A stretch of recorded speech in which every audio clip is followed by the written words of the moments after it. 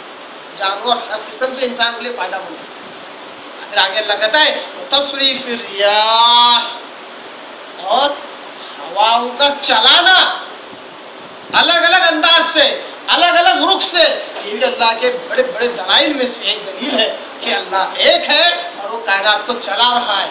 ایک سے زیادہ ہوتے تو اس قسم کی ہوائیں نہیں چلتی، کبھی ٹھنڈی ہوائیں چلتی ہے، کبھی گرم ہوائیں چلتی ہے، کبھی بار آور ہوائیں چلتی ہے جو فصلوں کو خوبصورت کرتی ہے، کبھی غیر بار آور چلتی ہے۔ کسانوں سے پوچھو وہ کہیں گے کہ ہوا برابر نہیں ہے صاحب، ابھی ایسا فصلیں خراب ہو جائے گی اس ہوا سے۔ کبھی غیر بار آور ہوائیں چلتی ہے، کبھی طوفانی ہوائیں چلتی ہے جو سب کو برباد کر دیتی ہے، کبھی اچھی ہوائیں چلتی ہے جو سب کو آباد کر دیتی ہے۔ تصریف ریح، ہواؤں کے چلانے میں بھی ریح ان کی جمع یا بدیا، ہوائیں، معلوم ہوا کہ صرف ہوا کا نام نہیں ہے جو ایک ہی سمت میں چلتی ہو، اس لیے مغرب سے مشرق، شرقی وہ غربی ہوائیں الگ ہے، شمالی اور جنوبی ہوائیں الگ ہے۔ مجھے بڑا اچھا نقطہ یاد آتا ہے، اگر میں صحیح سمجھ رہا ہوں اس سائنسی بات کو، جو لوگ پیراسیلنگ وغیرہ کرتے ہیں، غباروں میں بیٹھ کر آسمان میں اڑتے ہیں، ان کو معلوم ہے کہ کون سے جگہ پر کس قسم کی ہوا چلتی ہے، شرقی، غربی یا شمالی جنوبی، اس تک بس وہ اس پریشر سے وہاں تک پہنچتے ہیں، بس اس کو پھر نارمل کر دیتے ہیں، پھر وہ ہوا انہیں لے کر چلتی ہے۔ پھر انہیں شمال کی طرف جانا ہو تو شمالی ہوا چلنے والا انہیں فرق پتہ ہوتی ہے، وہاں تک پہنچ جاتے ہیں، وہ ہوا انہیں وہاں لے کر چلتی ہے۔ تو یہی فائدہ بڑے بڑے جہاز جو پردوں کی بنیاد پر چلتے ہیں، جنہیں ناؤ کہیں یا جہاز کہیں، جو سمندر میں چلتے ہیں، وہ بھی اپنے اپنے کیا کہتے ہیں پردوں کو اس رخ سے کرتے ہیں کہ ہوا انہیں اس طرح لے چلے جہاں ان کا ارادہ ہو۔ یہ ہوا ہے الگ الگ انداز سے، الگ الگ رخ سے چلنے کا بڑا فائدہ ہے کہ انسانوں کے کام کاج نکل رہے ہیں۔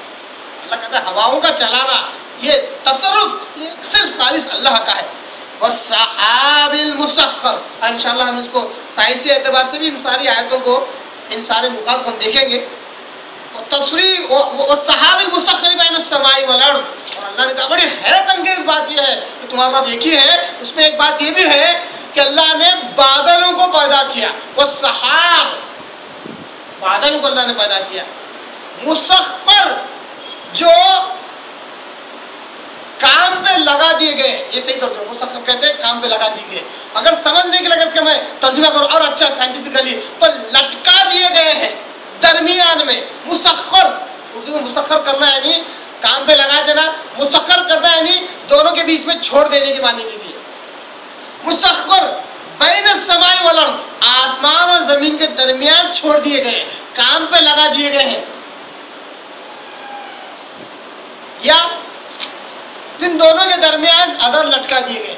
بادلوں کا آسمان اور زمین کے بیچ میں رہنا اتنے فائدے ہیں کہ کبھی کبھی براہ راست جو سورج کی شعاعیں جو نقصان دہ ہوتے ہیں جب بادلوں سے آتی ہے تو فلٹر ہو کے آ جاتی ہے۔ اسی طرح ان بادلوں کو درمیان میں کرنے کا مقصد یہ بھی ہے کہ اللہ جس بادل کو جہاں چاہتا ہے وہاں لے جاتا ہے، وہی برساتا ہے۔ جس قوم کو اللہ تعالیٰ بارش سے سیراب کراتا ہے انہیں وہاں تک وہ بادل پہنچائے گا، اور جنہیں انہی بادل سے عذاب دینا ہو تو وہیں پر موسلادھار طوفانی بارش ہوتی ہے کہ سب کچھ بہہ جاتا ہے۔ اللہ نے کہا کہ یہ دلائل میں سے ہے کہ اللہ نے بادلوں کو آسمان اور زمین کے بیچ میں کام پہ لگا دیا۔ مسخر کا سب سے بہترین ترجمہ کیا ہے؟ کام پہ لگا دیا اللہ نے۔ پھر آگے اللہ کہتا ہے آیات لقوم یعقلون، اس میں بڑے بڑے دلائل ہیں ان لوگوں کے لیے جو عقل رکھنے والے، سمجھ رکھنے والے، عقل مند لوگوں کے لیے اس میں دلائل ہیں۔ معلوم ہوا کہ اللہ نے ان آیتوں کی ابتدا، غور کیجیے اس نقطے پر، اللہ نے ان باتوں کی ابتدا توحید سے شروع کی، شرک کے رد سے شروع کی، اور کہا کہ اس میں ان لوگوں کے لیے دلائل ہیں جو عقل مند ہیں۔ تو سب سے پہلی بات یہ معلوم ہوئی کہ توحید پرست، قسم خدا کی، سب سے زیادہ عقل مند ہستی ہوتی ہے اس دنیا میں۔ توحید پرست اس دنیا کا سب سے عقل مند انسان ہوتا ہے، اور سب سے بیوقوف وہ انسان ہوتا ہے جو مشرک ہوتا ہے، چاہے اس کے نام سے پہلے ڈاکٹر کیوں نہ لگا ہوا ہو، چاہے وہ انجینئر کیوں نہ ہو، اگر وہ شرک میں ملوث ہو، رب کی ذات میں شریک کرنے والا ہو، کفر کرنے والا ہو، تو سب سے زیادہ بیوقوف وہی شخص ہوتا ہے۔ سب سے زیادہ عقل مند کون ہوتا ہے؟ جو توحید پرست ہو، رب کے ساتھ کسی کو شریک نہ کرنے والا۔ اور اللہ نے کائنات کے راز اور رموز کو بیان کر کے یہ کہا کہ ان میں غور کرنے والا عقل مند ہوتا ہے۔ یہ عقل مندوں کو یہ ساری باتیں سمجھنا ہے۔ توحید پرست رب کے ساتھ شرک نہ کرنے والا جب ان راز اور رموز میں غور کرتا ہے تو اس کو ایک ہی ایک ہستی ملتی ہے، وہ ہے رب کی ہستی، اللہ کی ذات۔ اس سے پہلے بارہ میں نے ایک مثال دی تھی کہ کیا بات ہے کہ آج کل سائنسدان جو مسلمانوں سے کئی قدم آگے ہیں، پھر بھی انہیں رب کی معرفت حاصل نہیں ہو رہی ہے، رب نہیں مل رہا ہے۔ چاند پر جا رہے ہیں تو کبھی کسی اور سیارے پر جا رہے ہیں، پوری کائنات کی چھان بین کر رہے ہیں، رب تک ان کی رسائی نہیں ہو رہی۔ کیوں نہیں ہو رہی ہے؟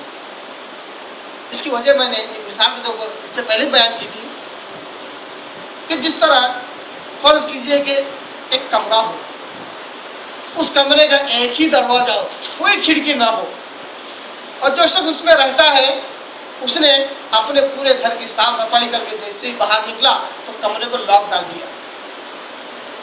اب کوئی سوراخ تک نہیں ہے کہ روشنی بھی گزر سکے۔ آگے گیا تو کچھ یاد آیا، پلٹ کر واپس آیا لاک کر کے جیسے داخل ہوا تو دیکھا کہ کرسی پر ایک بڑی خوبصورت مرغی بیٹھی ہوئی ہے۔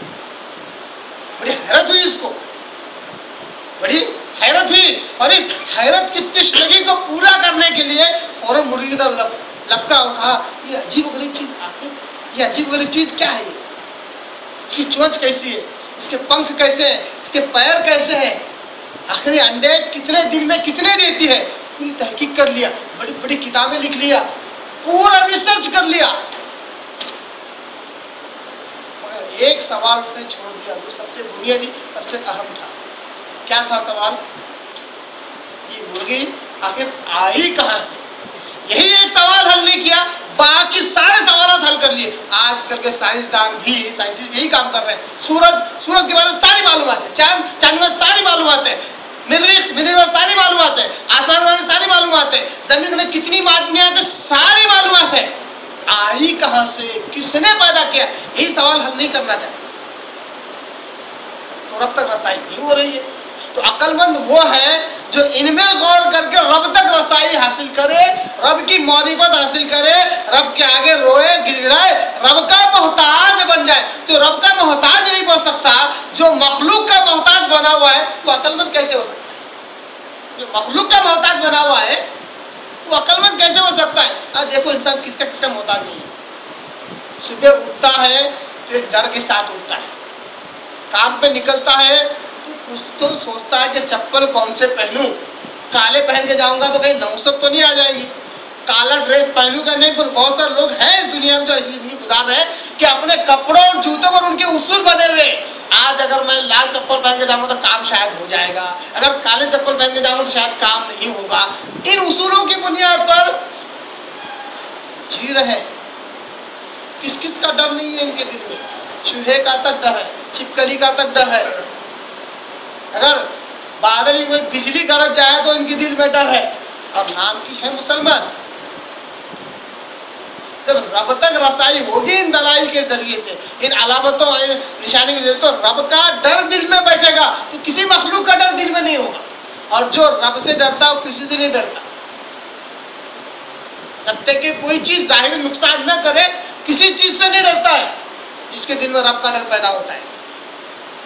یہ جو آیت ہے، آیت نمبر 164، انشاءاللہ اس کو اور تفصیل ہم اگلے درس میں سنیں گے، مگر اس کو سمجھانے کے لیے، ان آیتوں کو اور اچھے سے سمجھانے کے لیے 2 جگہ کی آیتیں میں اور لایا ہوں۔ میں سوچ رہا ہوں کہ ان آیتوں کے لیے اور قرآن مجید کی آیتیں نہ لاؤں، کیونکہ اس قسم کی آیتیں کائنات کے تعلق سے، اللہ کی قدرت کے تعلق سے، اللہ کے ایک ہونے کے دلائل بہت سی جگہ پہ ہے، اگر سب کو ایک جگہ لا کر جمع کروں گا تو ان آیتوں پر کوئی تشریح باقی نہیں رہے گی. اس لیے اس قسم کی آیتوں کو جو کہ تدبری آیت ہے، تفسیری آیت نہیں، تدبری ہے، ان کو اسی جگہ پر غور فکر کر کے سائنس کی مدد سے یا دوسرے آیتیں جو اس کے لیے تھوڑا سا سپورٹ کرتی وہ آیتیں لائیں گے، مگر پوری آیت ایک ہی جگہ لا کر ہم نہیں سمجھیں گے، بلکہ جہاں جیسی آیتیں آئیں گی اس طرح سمجھیں گے. اب یہاں پر توحید و شرک کی بات نکلی ہے، ترجمہ کیے دلائل آئے. اگر ہم سورہ بقرہ کے اندر اگر پیچھے جائیں آیت نمبر 116 کے اندر تو اللہ تعالیٰ نے بڑے پیارے انداز سے آسمان اور زمین کے تعلق سے کہا ہے.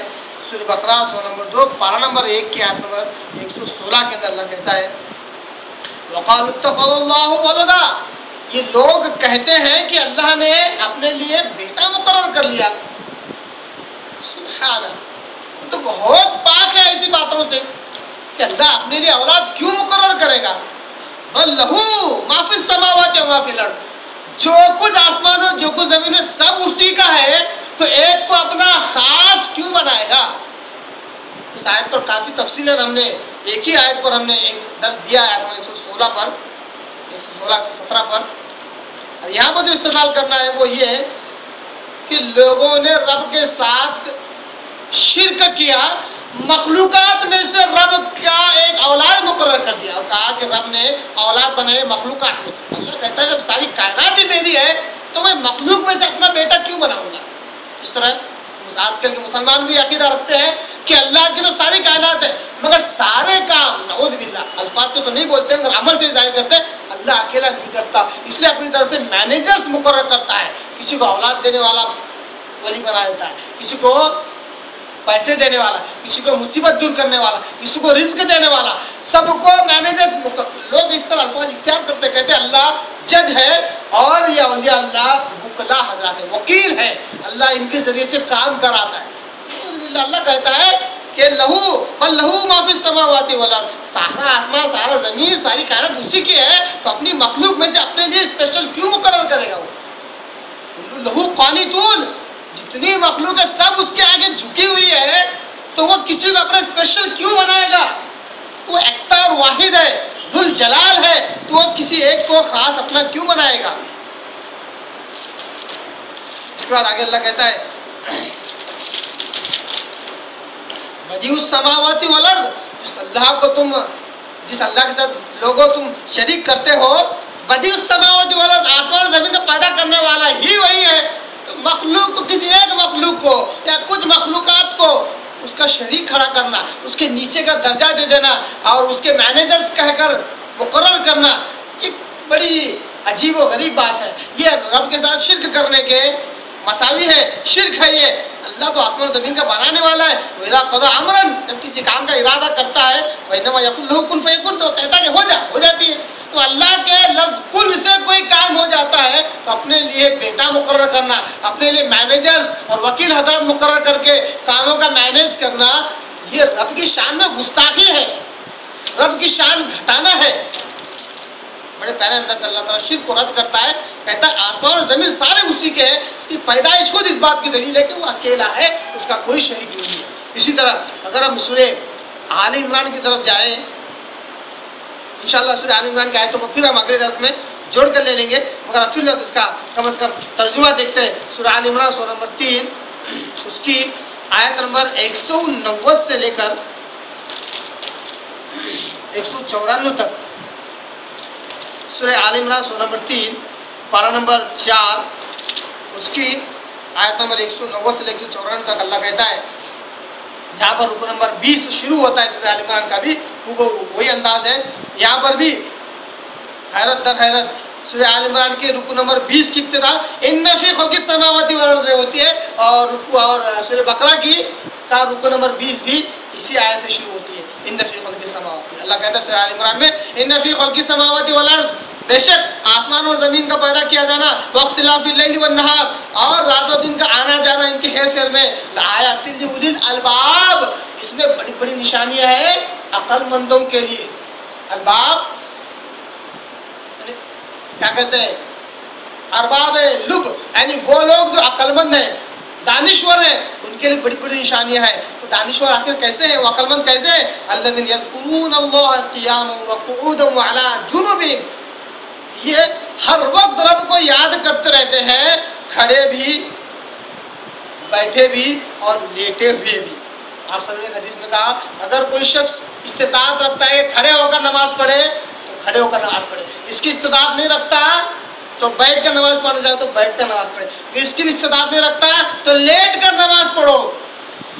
یہ اللہ کے بندے عقل مند حضرات وہ ہیں جو رب کی کائنات میں غور و فکر کرتے ہیں، تو ہر وقت اٹھتے بیٹھتے رب کو یاد کرتے ہیں، عبادتیں کرتے ہیں، نمازیں پڑھتے ہیں۔ وعلی جنوبہم، اپنے کروٹ پر لیٹے لیٹے بھی اللہ کی بات کرتے ہیں۔ وَيَتَفَكَّرُونَ فِي خَلْقِ السَّمَاوَاتِ وَالْأَرْضِ، عقل مند موحد قوم ہے تو آسمان اور زمین کو دیکھ کر ایزی نہیں لیتا ہے، آسمان اور زمین کو دیکھ کر اس میں غور کرتا ہے۔ وَيَتَفَكَّرُونَ فِي خَلْقِ السَّمَاوَاتِ وَالْأَرْضِ، آسمان اور زمین میں غور و فکر کرتا ہے۔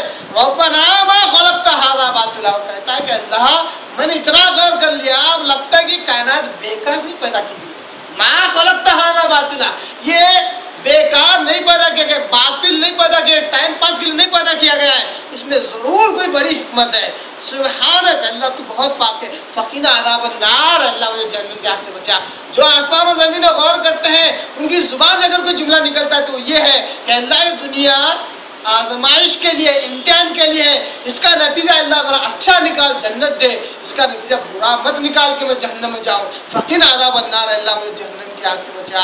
اس کے آگے بڑی اچھی دعائیں ہیں، انشاءاللہ اگلے درس میں ہم اس کو دیکھیں گے کہ ایک موحد، ایک مومن رب کی کائنات میں غور کر کے کیا دعائیں مانگتا ہے۔ بالخصوص وہ لوگ جو آسمان اور زمین میں غور کرتے ہیں انہیں تو اس قسم کی آیتیں یاد کرنے چاہیے، ایسے الفاظ کو یاد کرنے چاہیے، رب کے آگے یہ دعائیں کرنا چاہیے جو رب کہتا ہے کہ یہ میرے موحد بندے جو شرک نہیں کرتے، جب آسمان اور زمین میں غور کرتے ہیں تو اس قسم کی دعائیں مجھ سے کرتے ہیں۔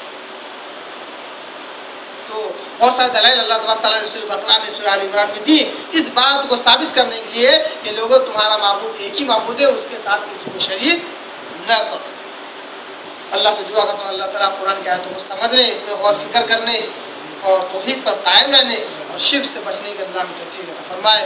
اللہ وہ شرک جو ہم سے دانستہ طور پر ہوا ہے اس کو بھی معاف کر دے، وہ شرک جو ہم سے نادانستہ طور پر ہوا ہے اللہ تو اس کو بھی معاف کر دے، اور زندگی بھر موت تک اللہ ہمیں شرک سے بچا، اور وہ شرک جو ہم سے ہو گیا ہے اور ہم نے اس کی توبہ نہیں کی ہے تو اللہ ہمیں توفیق دے اس شرک کی تعلق سے توبہ کرنے کی، اور اللہ وہ شرک جو ہم نے کر لیا ہمیں سمجھ میں نہیں آیا اللہ ہمیں سمجھا دے کہ فلاں چیز شرک ہے، تاکہ ہم اس سے توبہ کر سکے، تیرے آگے رو سکے، گڑ گڑا سکے، اور تجھ تک پہنچنے سے پہلے ہم شرک سے پاک ہو کر تیری دربار میں پہنچے۔ اللہ ہمیں ایسے توفیق دے۔ وآخر دعوانا ان الحمد للہ رب العالمین۔